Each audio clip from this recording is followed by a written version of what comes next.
وسؤال جديد بيقول: ليه لما بجز على أسناني وناس تسميها صرير الأسنان؟ لأن فعلا وانت نايم بتلاقي نفسك بتعمل زzzz كأن حد بيكهربك. ده بيجي بسبب ايه؟ وبيؤدي إلى ايه؟ ده بيكون بسبب ان الشخص ده متوتر جدا، أو عنده القولون العصبي، او هو دي هابت عنده اكتسبها من هو صغير وبيعملها على طول الوقت. فممكن وانت معدي كده جنبه وهو نايم تلاقي نفسك سامع صوت زzzz. ده من كتر ما اسنانه بتضغط على بعضها بطريقه رهيبه. طب هل ده بقى ليه اضرار؟ طبعا ليه اضرار، واضرار كتيره جدا. اول ضرر فيهم وابسط ضرر فيهم وهو ان الاسنان ديت بتتآكل، بيحصل فيها اتريشن. يعني ايه؟ عارف لما تبقى انت جبت السنه كده وقمت مطير تلتها اللي فوق بسكينه مثلا، بتلاقي ان طبقه العاج اللي جوه السنه نفسها باينه، في دايره كده جوه السنه باينه. وده بسبب ان طبقه المينا اللي فوق اتشالت من كتر ما الاسنان بتاكل في بعضها. تمام.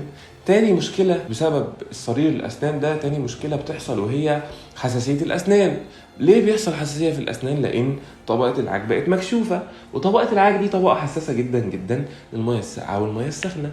تالت مشكلة وهي الكراكس. يعني ايه كراكس يا دكتور؟ يعني تبص تلاقي السنة فيها خطوط.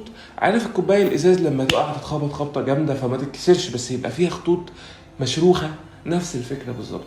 بتبص تلاقي طبقة المينا عندك فيها كراكس. ده الحل ليه بيكون حاجتين.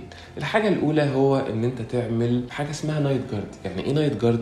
نايت جارد ده هو عبارة عن اللاينر أو قالب شفاف بتلبسه على الأسنان، بحيث إن هو يفصل ما بين أسنانك وأنت بتجز عليها، أو وأثناء ما بيحصل صرير الأسنان ده تبقى حاجة سمكها 0.5 من الملي او ملي، بيفصل ما بين الاسنان وبتلبسها وانت نايم. بس لو كنت بيحصل عندك الهبه دي وانت نايم، ولو كان بيحصل وانت صاحي كمان بتلبسها وانت صاحي وانت نايم.